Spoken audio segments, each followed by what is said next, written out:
नमस्कार। आज हम 2008 की वैश्विक वित्तीय संकट की तह तक जा रहे हैं और हमारा जरिया है इनसाइड जॉब डॉक्यूमेंट्री।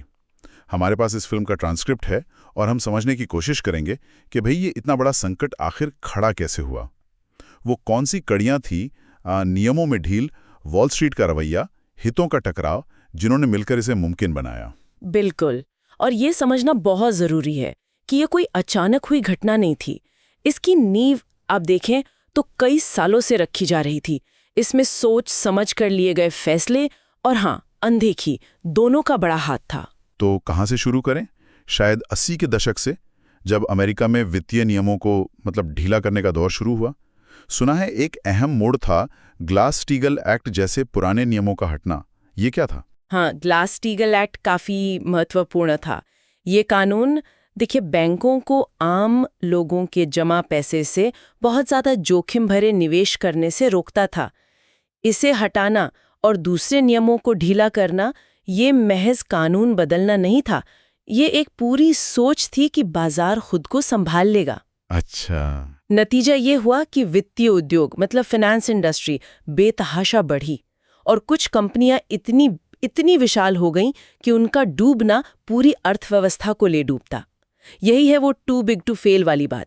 उन्हें कहीं ना कहीं यह अंदाजा था कि अगर वो मुसीबत में पड़े तो सरकार बचा लेगी। और इससे तो फिर और ज्यादा रिस्क लेने का हौसला मिला होगा। बिल्कुल। जब आपको पता हो कि नुकसान होने पर कोई और भरपाई कर देगा तो आप ज्यादा जोखिम लेंगे ही। और इसी माहौल में फिर वो सिक्योरिटाइजेशन आया, ये सीडीओज, क्या चीज थी ये? सुनने में बड़ा जटिल लगता है।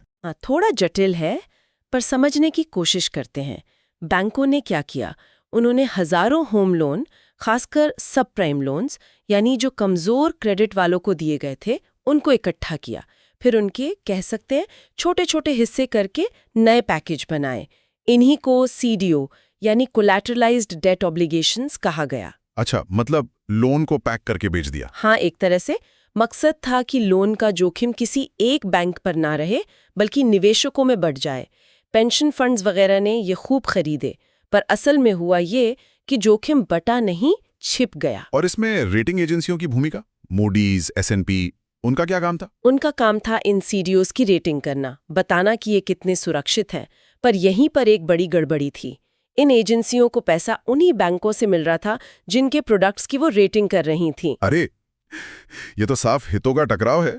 मतलब आप जिससे पैसे ले रहे हैं उसी को खराब रेटिंग कैसे देंगे? बिल्कुल सही।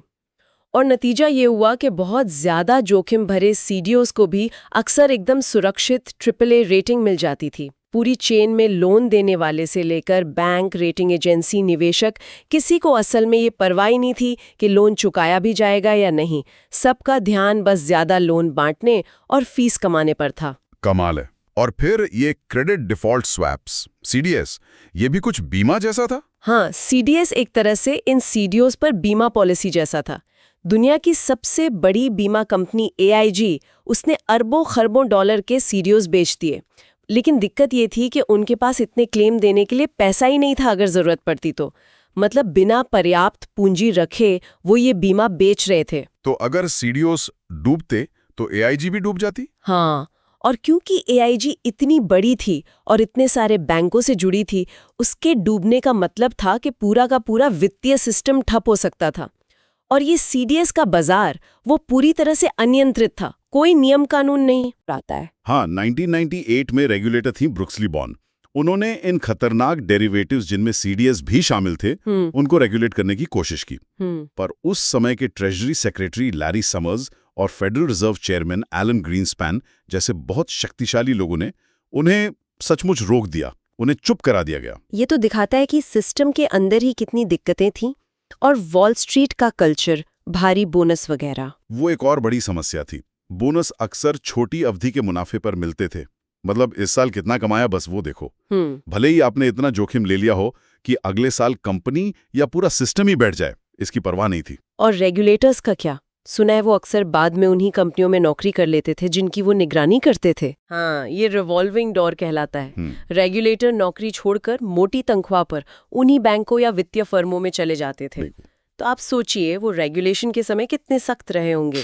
क्या वो निष्पक्ष हो सकते थे? बात तो सही है। डॉक्यूमेंट्री, अकादमिक जगत, अर्थशास्त्रियों पर भी सवाल उठाती है। हाँ, ये भी एक अहम पहलू है। कई बड़े जाने माने अर्थशास्त्रियों ने न सिर्फ डीरेगुलेशन का पुरजोर समर्थन किया, बल्कि उन्होंने वित्तीय फर्मों से मोटी कंसल्टिंग फीस भी ली या उनके बोर्ड में शामिल हुए। डॉक्यूमेंट्री में फ्रेडरिक मिश्किन का उदाहरण है। उन्होंने आइसलैंड के वित्तीय सिस्टम की तारीफ में रिपोर्ट लिखी। बाद में पता चला कि इसके लिए उन्हें पैसे मिले थे जिसका उन्होंने खुलासा नहीं किया था, और वो सिस्टम कुछ ही समय बाद ढह गया। ओह, ये तो अकादमिक ईमानदारी पर भी सवाल है। बिल्कुल। जब एक्सपर्ट्स ही ऐसी बातें करें जिनके पीछे निजी हित हो, तो आम निवेशक या पॉलिसी मेकर किस पर भरोसा करें? आइसलैंड का जिक्र आया, वो मामला क्या था? एक चेतावनी जैसा। हाँ, आइसलैंड एक छोटा सा विकसित देश। 2000 में वहां भी बैंकों का डीरेगुलेशन हुआ। उसके बाद वहां के 3 छोटे बैंकों ने इतना कर्ज ले लिया, देश की पूरी अर्थव्यवस्था से लगभग 10 गुना ज्यादा। एक बड़ा बुलबुला बना, और जब वो फूटा तो पूरा देश आर्थिक रूप से तबाह हो गया। ये दिखाता है कि बेलगाम फाइनेंस क्या कर सकता है। बाप रे। ये एक डरावनी मिसाल थी कि ये संकट कितना बड़ा हो सकता है। तो अगर हम पूरी बात को समेटें, तो इस संकट के पीछे क्या था? नियमों में ढील, ये जटिल सीडीओज और सीडीएस जैसे उत्पाद, गलत इंसेंटिव वाला बोनस कल्चर, और हर तरफ सरकार से लेकर अकादमिक जगत तक हितों का टकराव। बिल्कुल सही। इन सब चीजों ने मिलकर एक ऐसा माहौल बना दिया जहां बड़े पैमाने पर जोखिम लेना न सिर्फ आसान था, बल्कि फायदेमंद माना जाता था, और उसके जो बुरे नतीजे हो सकते थे उसकी चिंता किसी को नहीं थी। लगता था कि मुनाफा तो मेरा है, और अगर नुकसान हुआ तो वो समाज का होगा, सरकार बचा लेगी। डॉक्यूमेंट्री का अंत एक बहुत ही सवाल छोड़ता है कि जो लोग इस संकट के लिए जिम्मेदार थे, उनमें से कई आज भी शक्तिशाली पदों पर हैं, और जो जरूरी बड़े सुधार होने चाहिए थे वो शायद अधूरे हैं। हाँ, ये वाकई सोचने वाली बात है। तो सवाल ये उठता है, क्या दुनिया ने 2008 से वाकई कोई सबक सीखा है, या हम अनजाने में धीरे धीरे अगले किसी संकट की तरफ बढ़ रहे हैं?